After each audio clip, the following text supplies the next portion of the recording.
예레미야가 3장 19절로부터 33절까지 한 목소리로 읽겠습니다. 내 고체와 재난, 곧 쑥과 담직을 기억하소서. 내 마음이 그것을 기억하고 내가 낙심이 되오나 이것을 내 마음에 담아두었더니 그것이 오히려 나의 소망이 되었사오면 여호와의 인자와 긍휼이 무궁하심으로 우리가 진멸되지 아니함이니이다. 이것들이 아침마다 새로우니 주의 성실하심이 크시도다. 내 심령에 이르기를 여호와는 나의 기업이시니 그러므로 내가 그를 바라리라 하되 기다리는 자들에게나 구하는 영혼들에게 여호와는 선하시도다. 사람이 여호와의 구원을 바라고 잠잠히 기다림이 좋도다. 사람은 젊었을 때 멍에를 매는 것이 좋으니 혼자 앉아서 잠잠할 것은 주께서 그것을 그에게 메우셨습니다. 그대의 입을 땅에 티끌에 댈지어다. 혹시 소망이 있을지로다. 자기를 치는 자에게 뺨을 돌려대어 치욕을 베풀릴지어다.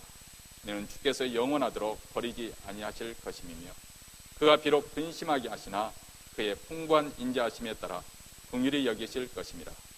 주께서 인생으로 고생하게 하시며 근심하게 하시면 본심이 아니시로다. 아멘.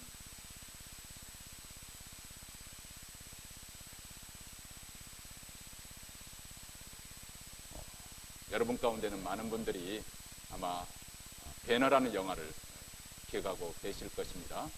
그 절정 클라이막스에 보면 전차 경주가 나오는데 지금 아마 봐도 좀 더 손색이 없는 시대에 뒤지 않는 그런 영화입니다. 여기 보면 주인공 배너가 노예가 되어서 그 로마 제국의 해군 그 전함의 뱀 밑창에서 노를 젓는 그런 사람이 됩니다. 그의 이름은 44번입니다. 제수는 이름이 없죠. 그런데 이제 전투가 벌어지는데 로마의 해군과 다른 나라의 해군이 서로 그 바다에서 전투가 일어나는데 그 배너가 모는 그 배는 사령관이 탄 배인데 사령관에게 그 배너가 아주 강렬한 인상을 주죠. 그래서 전투가 벌어지기 전에 보통 노예들은 발에 착고가 메어져서 달아날 수가 없어요. 배가 파손이 되면 함께 수장이 되어지는 그런 운명일 수밖에 없는데 자기 부관에게 명령을 내립니다. 그 배너의 노예의 그 착고를 풀어주라고. 그러면서 전투가 벌어졌는데 그 사령관이 탄 그 전함이 그만 파손이 되고 수장이 되어버리죠. 그래서 노예들도 다 그 사령관이 의식이 깨어서 보니까 그 널빤지 위에 그 노예 배너가만 자기를 쳐다보고 있는 거예요. 상황이 즉각 어떤 상황이라는 것을 이제 사령관이 이제 알아챘습니다. 아, 전쟁에 우리가 졌구나 하고는 이제 살아서 내가 보기에 돌아왔는데 무슨 면모로 얼굴을 들겠는가 해서 칼을 빼서 자결을 하려고 하니까 배너가 그 칼을 뺏어서 바다에 던져버립니다. 그런데 그 순간 아주 극적인 반전이 일어나지 않습니까? 전쟁의 진줄로 알았는데 사령관이 탄 그 전함만 깨져서 군사들이 그를 찾지 못했을 뿐이지 다른 전함들은 아주 건재했었고 그 전쟁에 큰 대승을 거둔 것이죠. 그래서 이제 대선장으로 로마에 대선을 할 때 그 대선 마체 그 노예 그 배너를 태우고 그리고 나중에는 자기 수양아들로 삼습니다. 여기서 잠깐 생각해 보시기 바랍니다. 만약 그 장군이 상황을 오판한 그대로 자결로 그 인생을 마감했다고 한다면 얼마나 엉뚱한 그리고 어리석은 일이 되겠습니까? 만약 배너가 말리지 않았다면 그 사람은 그대로 죽고 말았을 것입니다. 말 그대로 전쟁에 승리하고도 패자인 것으로 그렇게 착각을 해서 자기 목숨을 끊게 되는 것이죠. 근데 여러분, 이것은 영화 속에만 일어나는 것이 아니라 우리 인생, 현실 속에서 이런 일들이 의외로 일어날 수가 있습니다. 우리는 눈앞에 몇 가지 일어나는 그 사실만 바라보고 그저 우리는 슬퍼하고 예로하고 고통하고 그렇게 방황을 하게 됩니다만은 사실 그 우리가 처한 삶의 현장에 가려워져서 그렇지 그 이면에는 진실을 우리가 보지 못하고 사는 경우가 얼마나 많은지 모릅니다. 성경은 종종 우리에게 겉으로 드러나는 삶의 그 현상과 거기에 감춰져 있는 삶의 진실이 서로 배반적일 수 있다는 것을 아주 강조를 많이 합니다. 그렇기 때문에 우리 믿는 성도들은 눈에 보이는 대로 사는 것이 아니라 믿음으로 산다고 성경은 우리에게 강조를 하고 있습니다. 가장 대표적인 경우가 우리 예수님의 십자가의 사건입니다. 십자가는 말 그대로 그 당시에 인간이 고안해낼 수 있는 가장 수치스럽고 참혹하고 고통스러운 그런 형벌이죠. 그런 형벌입니다. 그런데 동시에 그 십자가의 처형이, 그 예수 그리스도의 십자가의 처형이 가장 영광스러운 자리이기도 합니다. 참 아이러니하지 않습니까? 인간적인 입장에서 볼 때, 세상적인 관점에 볼 때는 가장 피해야 될, 가장 극악한 그런 형벌에 불과하고 가장 수치스러운 그런 자리이지만 하나님의 입장에서 볼 때는 가장 영광스러운, 왜냐하면 그곳에 하나님의 구원이 나타났고 죄인들을 향한 하나님의 사랑이 나타난 가장 영광스러운 자리이기도 합니다. 그래서 오늘날 여성들 보면 목에 십자가를 이렇게 달랑달랑 달 것이 아니죠. 등에다 지고 다녀야 되는데 목에다 달랑달랑 달고 다니죠. 그렇죠?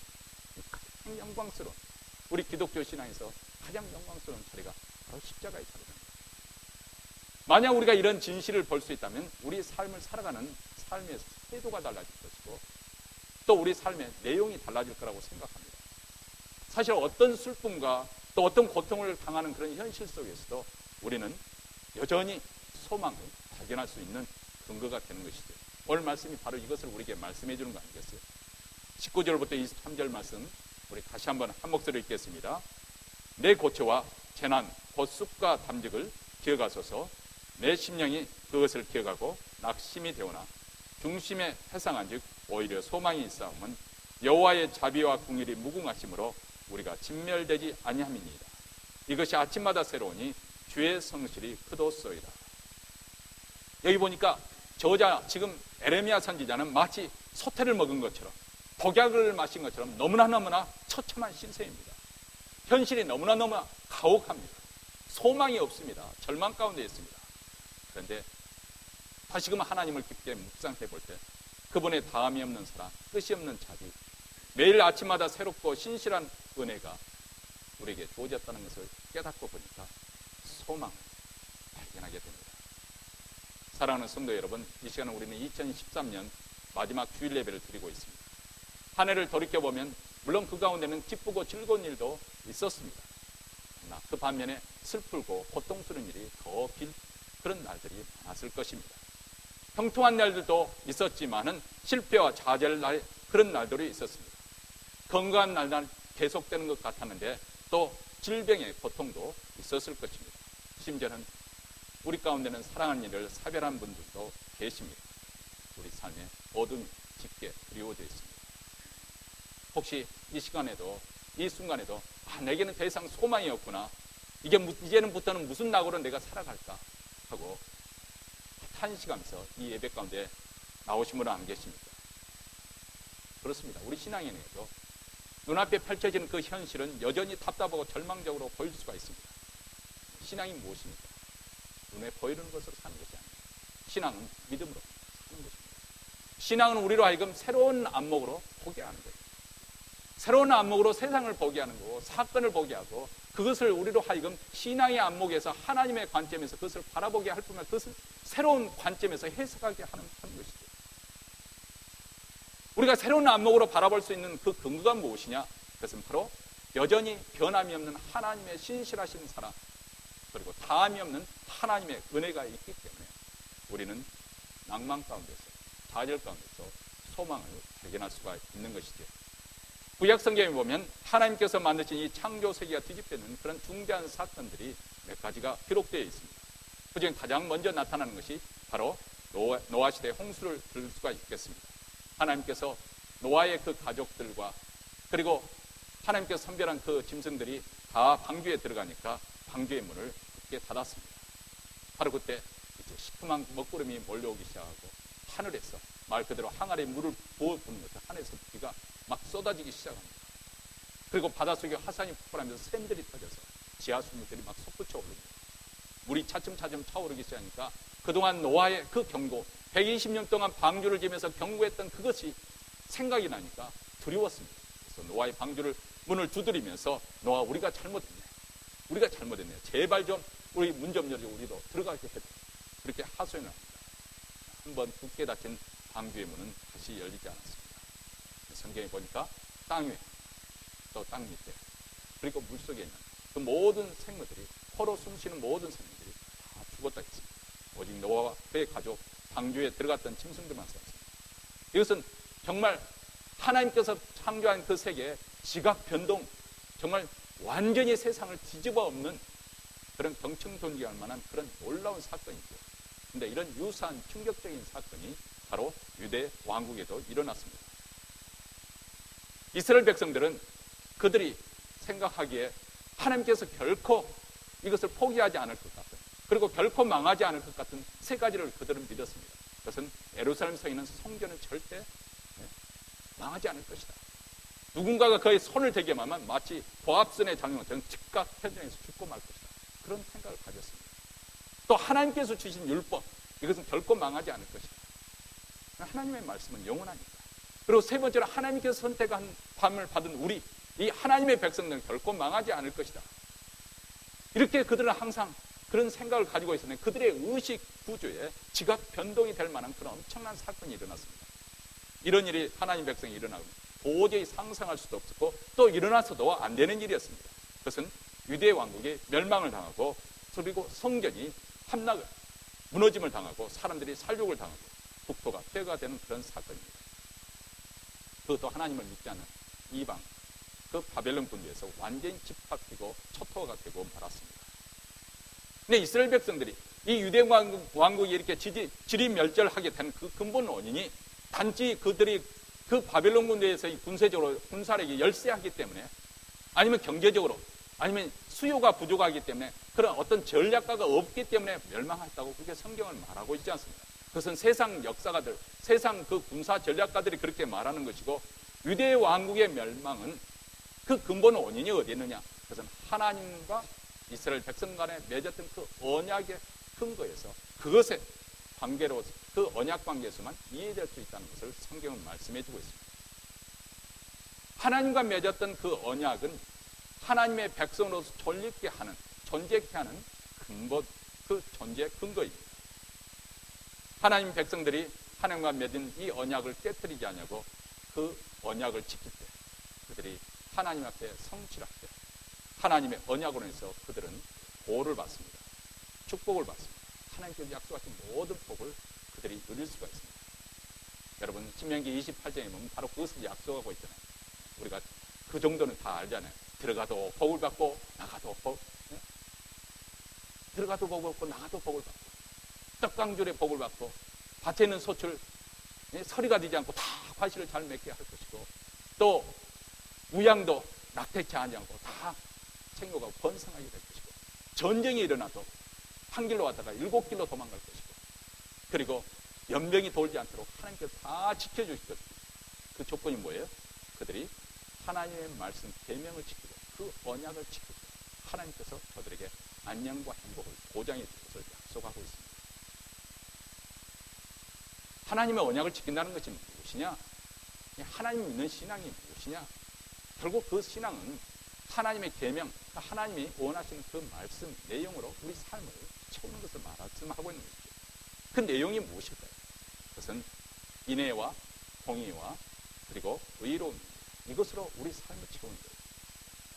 자비하심, 하나님의 자비하심처럼 우리 믿는 백성들도 가난한 자에게, 약자에게 그 자비, 긍휼하심을 베풀 줄 아는 거예요. 사회가 이 세상에서 존재할 가치가 있는 그런 사회가 되려면 최소한도 사회의 약자에 대해서 배려하는 그런 사회가 돼요. 그런 국가가 되어야 되는 거 아니겠어요? 또 그리고 국가가 존립하는 것은 공의, 이 정의가 집행돼야 됩니다.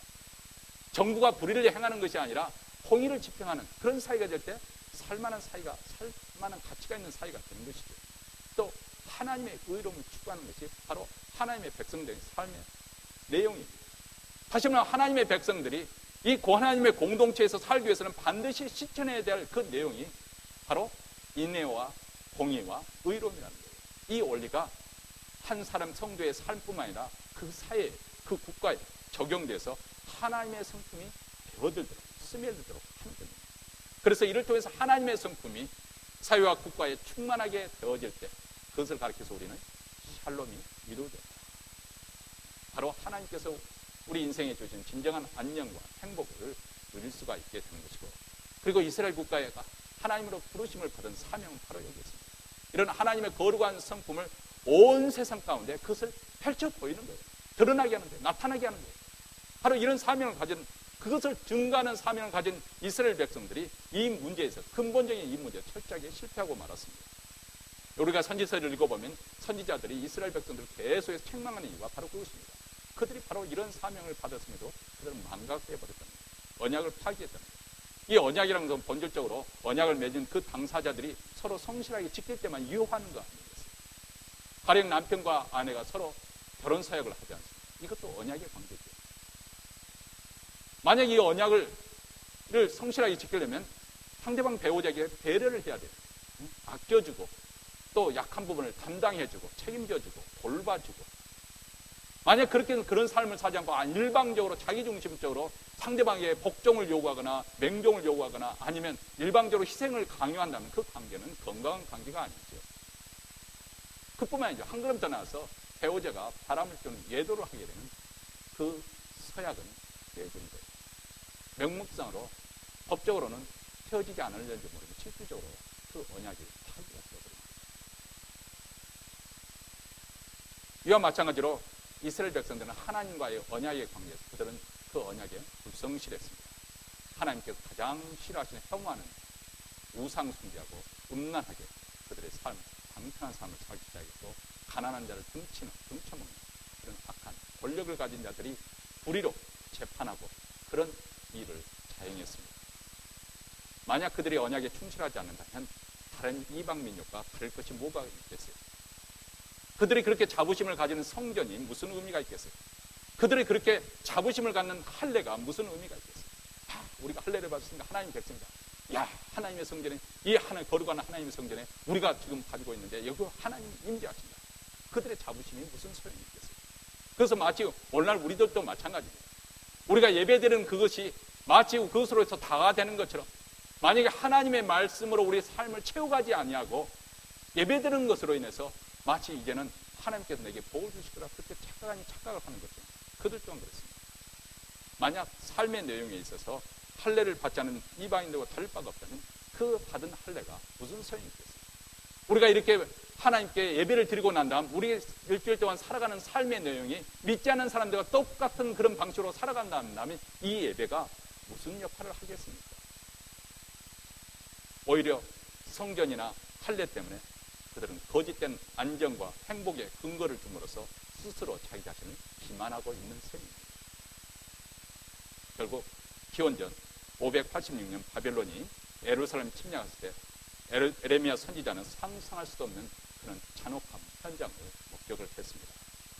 솔로몬의 성전은 무너지면서 완전히 해파가 되어져서 예배의 중심뿐만 아니라 그 사회의 심장, 그 민족의 중심이라고 할 수 있는 그 심장도 함께 사라지고 말았습니다.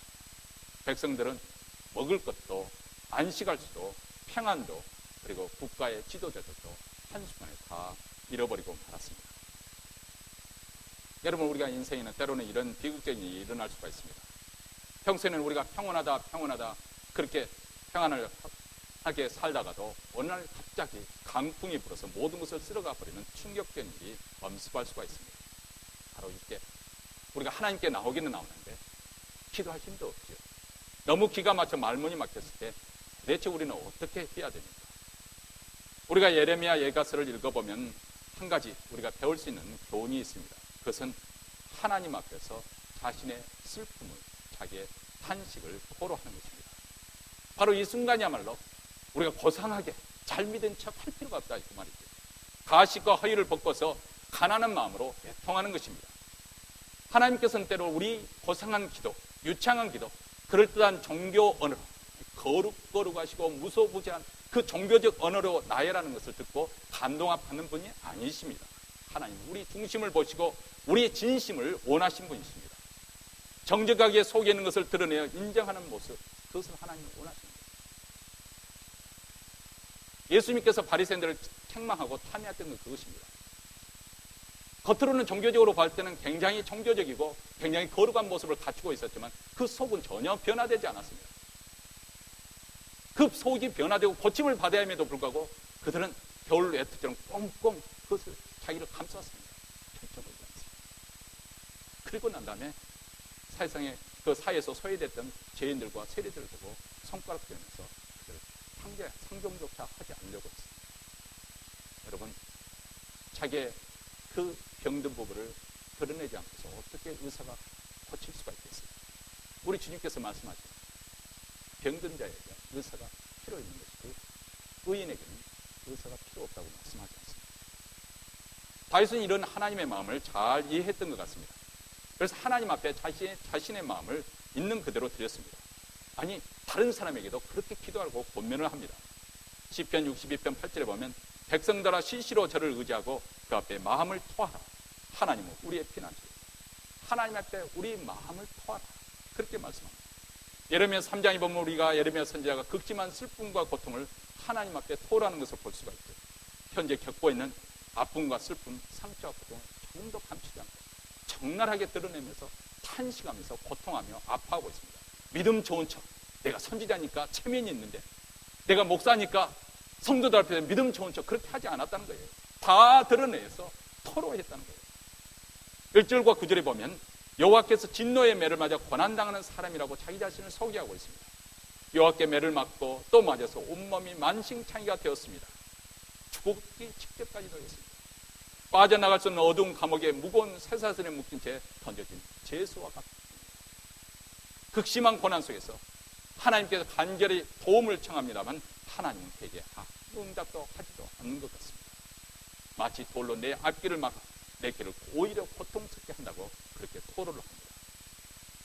이어서 10절과 10절로부터 18절에 보면 하나님은 먹이를 노리는 곰과 사자와 같이, 이 사나운 야수와 같이 먹이를 잡아 찢듯이 나를 찢으셨다고 그렇게 말씀합니다. 나는 갈기갈기 찢겨진 가려는 짐승과도 같습니다. 그리고 하나님은 능숙한 사냥꾼이 되어서 나를 향하여 화살을 놔줍니다. 나를 반역에 맞췄습니다. 나는 사냥꾼의 화살에 맞은 짐승처럼 비틀거리고 있고, 이런 모습 때는 하루 종일 백성들의 놀림감이 되었습니다. 그리고 극심한 고통과 고난을 당하여 모든 기력이 다 소진했습니다. 앞을 봐도 뒤를 봐도 소망이 보이지 않습니다. 이제 나는 슬픔 가운데 탄식하면서 하나님의 도우심에 대한 아예 그 소망마저도 다 포기하고 말았습니다. 이렇게 하나님 앞에 토로를 하고 있습니다. 하나님은 우리의 마음과 감정을 잘 이해하고 계십니다. 이것을 잘 보여주는 책이 바로 시편이 아닙니까? 2층 방송실에서 조금 베이스 좀 더 올려줬으면 좋겠어요.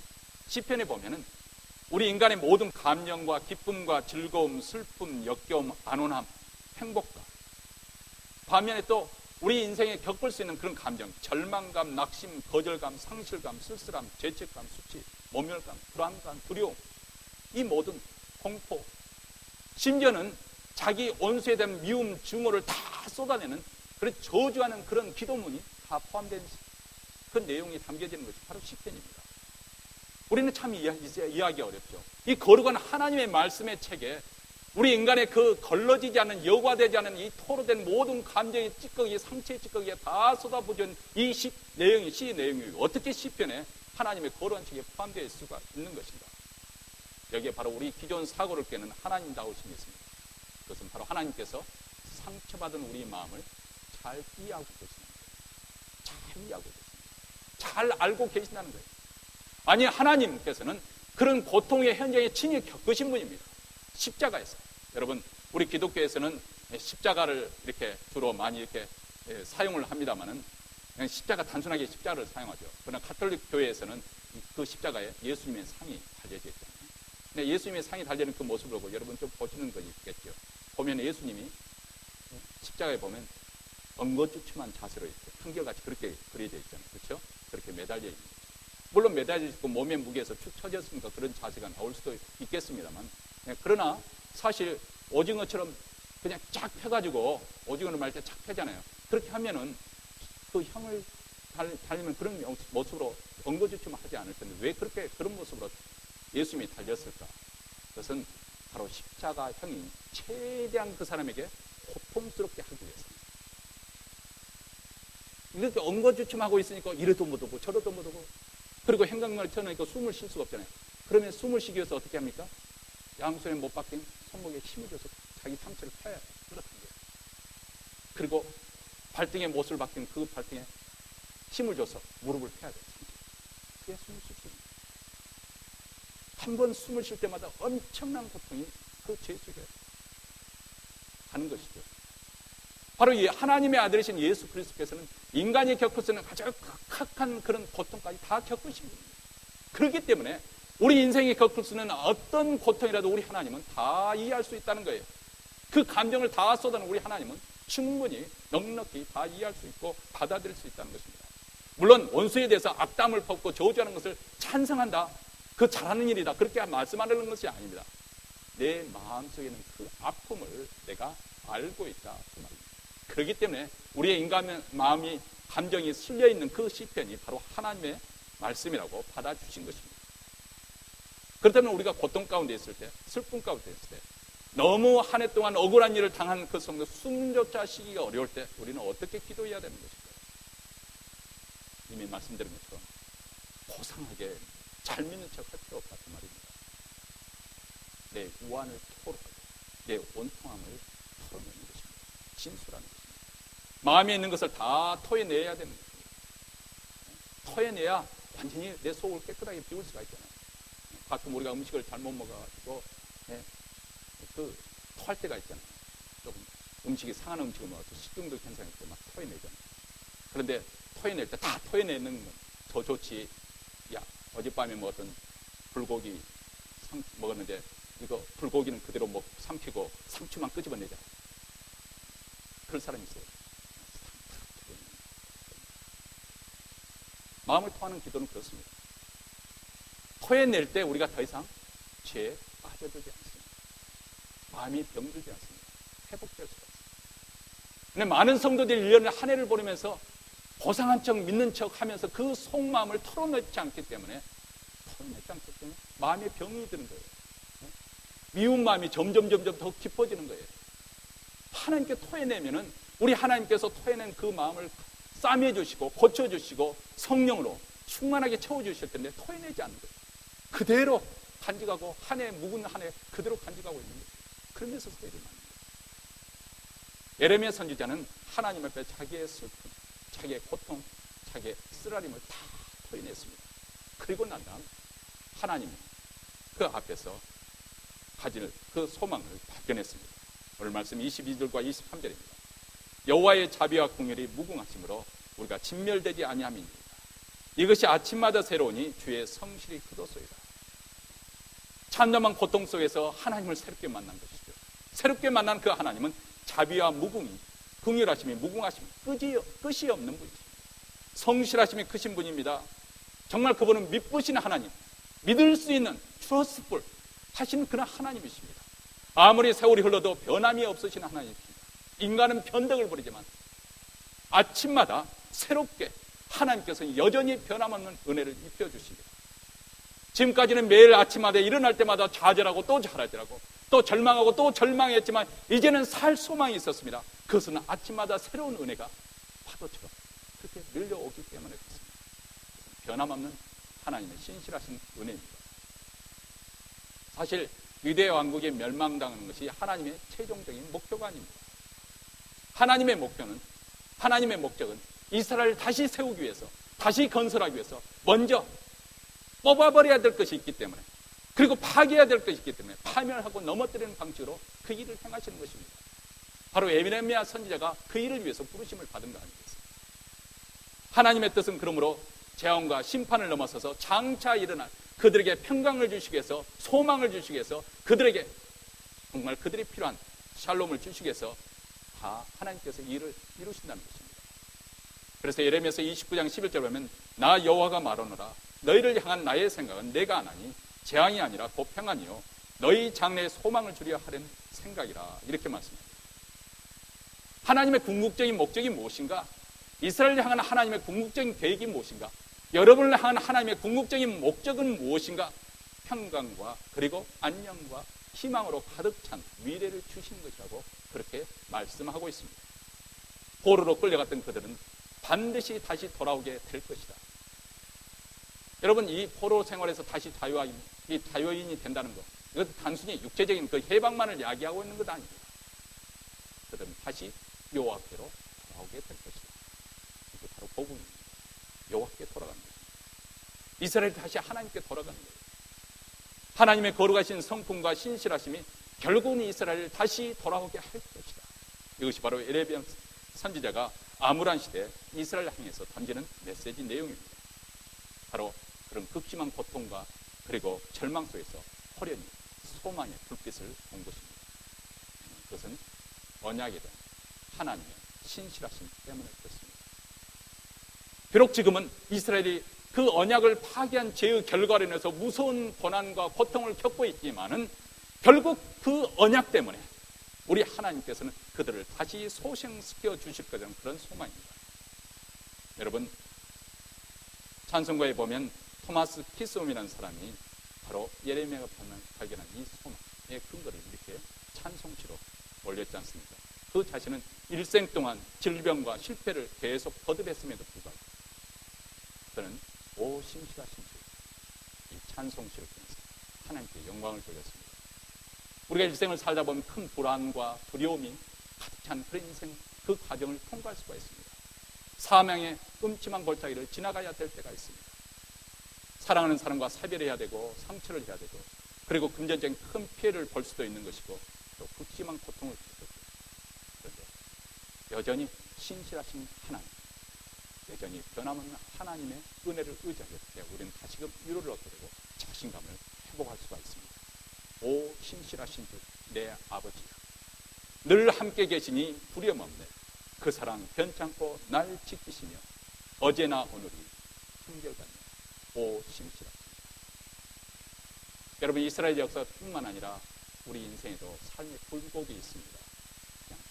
그냥 단순하게 그렇게 가는 사람은 없습니다. 먼저 우리 인생에 평안한 삶이 있습니다. 안식하고 만족하고 평안하게 잘 지내고 있습니다.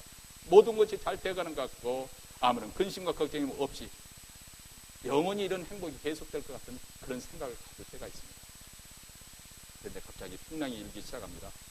어쩌면 아들이 직장을 잃었다는 소식이 들려올 수도 있는 거고요. 딸이 결혼 생활에 실패를 했다는 그런 뉴스를 들을 수도 있는 것이고요. 의사가 내 몸에 혹을 발견했다는 그런 말을 들을지도 모릅니다. 가정의 위기와 건강의 문제가 생겼고 하늘이 무너져 내리고 인생이 물이 차오르는 것 같습니다. 삶의 기반이 송두리째 흔들리면서 평화로운 세상, 그때 끝이 납니다. 그때야 비로소는 우리 인생이 얼마나 쉽게 깨지기 쉬운지를 실감하게 됩니다. 건강할 때는 자신만만하죠. 뭐 이 교회 아니면 뭐 다른 교회 없나 자신만만할 수도 있습니다. 그러나 하나님 없이 사는 인생이 얼마나 불안한 것인가. 제가 금요일, 토요일 이렇게 특별 새벽기도 올라갔다 왔습니다만 그렇게 받았는데 그 목사님 부탁이 제 아내하고 같이 올라오라는 거예요. 제 아내에 대해서 초청을 특별히 드렸어요. 근데 그러고 난 다음에 이제 올라갈 준비를 하고 딱 있었는데 한국에서 소식이 왔어요. 장모님 여기서 잘 해서 건강을 많이 회복해서 그곳에서 잘 회복되고 있으면 갑자기 내피를 오는 거예요. 뭐 울고 불고 처음에는 우리도 경황이었죠. 그래서 이제 제 아내랑 같이 올라가려고 했는데 아내는 포기하고 이제 비행기표를 알아보기 시작했습니다. 뭐 연말인데 비행기표가 있을 수 있는 다 내리려고 대기해서 가려고 그런 마음을 먹고 그렇게 했었는데 그래도 우리가 여기서 기도를 해야겠다. 얘들도 이제 청소년 수양회 가기 전에 그래서 한밤중에 가족도 같이 와서 여기 와서 기도를 했어요. 그러죠, 기도를 했어요. 그런데 기도하는 가운데 제 아내에게 평안을 그리고 결심을 했어요.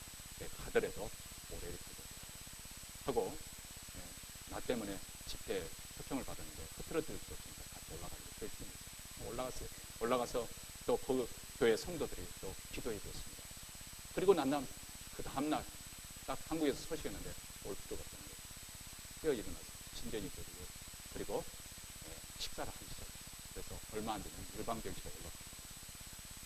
제가 이 말씀을 드리려고 하는 것은 물론 하나님의 기도의 응답의 그 역사, 하나님의 선하심에 대해서도 말씀을 드리려고 하지만 우리 인생이 얼마나 깨지기 쉬운 존재입니다. 언제든지 깨질 수 있는 그런 취약한 존재라는 걸 새삼 쉽게 철저하게 깨닫는 그런 경험을 했습니다. 인간관계가 그렇습니다. 그렇게 홍이야 파치하면서 알콩달콩 살던 그런 관계도 얼마나 취약합니까? 나를 위해서 그런 정말 말을 간이라도 빼줄 것처럼 했던 사람이 뒤를 돌아서 배신의 칼을 등에 꽂는 그게 얼마나 이 세상이 많습니까? 다시 한번 이런 일이 일어날 때마다 우리는 우리가 살고 있는 이 세상이 얼마나 위험한 세상인가 하는 것을 새삼스럽게 깨닫게 됩니다. 겉으로 볼 때, 뉴스를 볼 때, 세상이 돌아가는 그런 것을 볼 때에는 야, 세상이 살만한 세상이라 할든지 모르지만 내게 호련히 그런 사고가 일어나고 호련히 그런 저항이 엄습하게 될 때 우리는 이 세상이 얼마나 살벌한 세상인가? 이 세상이 얼마나 살벌한 세상입니까? 의로우신 우리 주님 예수님을 십자가에 못 박혀 죽이는 그런 살인자의 세상이 아닙니까? 바로 영적인 관점에서 볼 때는 이 세상은 바로 그런 세상입니다. 바로 이때 우리 기도는 솔직해지는 것이죠. 정직해지는 것이죠. 그리고 밋밋하게 기도했던 그 기도가 아니라 격정적으로 감정을 쏟아내게 돼요. 우리 눈물섬을 자극하면서 강력하게 부르짖는 기도가 되는 것이죠. 이런 고통 속에 하나님께 주여 살려주십시오. 원색적으로 기도하게 되는 것입니다. 이렇게 하나님께 울부짖는 그 순간, 어느 순간에 하나님께서 우리를 붙잡고 계신다는 것을 깨닫게 됩니다. 애기처럼 도저히 기대하지 않았던 그 순간에 우리 하나님께서 불현듯 개입하시고 간섭하시는 걸 찾아오십니다. 바로 이런 일일 때마다 우리는 신선한 충격을 받습니다. 놀랍습니다. 바로 이런 충격과 이런 혼란 속에서 새로운 창조가 일어나는 것입니다. 새로운 세계, 새로운 삶, 새로운 새하늘과 새 땅이 펼쳐지는 것입니다. 하늘이 무너진 것 같았지만 우리에게 새로운 하늘이 열리는 경험을 하게 됩니다. 이것이 가능한 이유가 무엇일까요? 바로 하나님께서 놀라우시고 은혜로우시고 자비로우시기 때문에 그렇다는 것입니다. 제가 비록 근심케 하시나 그 풍부한 자비대로 긍휼히 여기실 것입니다. 주께서 인생으로 고생하며 근심하게 하심이 본심이 아니시로다. 2013년 동안 여러분들이 고생하고 수고하고 애쓰고 또 어려운 시련 가운데 하는 것이 하나님의 본심이 아니시라는 거예요. 하나님께서 그를 통해서 이루시고자 하는 궁극적인 목적이 있는데 그것은 바로 평강이라는 것입니다. 여러분의 행복이라는 것입니다. 여러분의 영생의 삶이라는 것입니다. 우리가 이 땅에서 소망을 가질 수 있는 가장 큰 이유는 매일 아침마다 새로운 하나님의 은혜가 있기 때문입니다. 묵은 은혜가 아닙니다. 2012년의 은혜가 아닙니다. 아니 2013년이 지나가는 그 은혜가 아니라 2014년은 매일 새로운 은혜로 우리 하나님께서 우리에게 찾아오실 것입니다. 만나주실 것입니다. 부어주실 것입니다. 한결같은 은혜입니다. 신실합니다. 우리는 비록 하나님을 배반할 수도 있고 하나님을 떠나서 곁길로 빠져나갈 수도 있지만은 그러나 우리 하나님은 항상 자기 자리를 지키시고 우리를 돌아오기를 기다리십니다. 두 팔을 털면서 돌아올 때 품에 안아주시는 참 좋으신 하나님이십니다.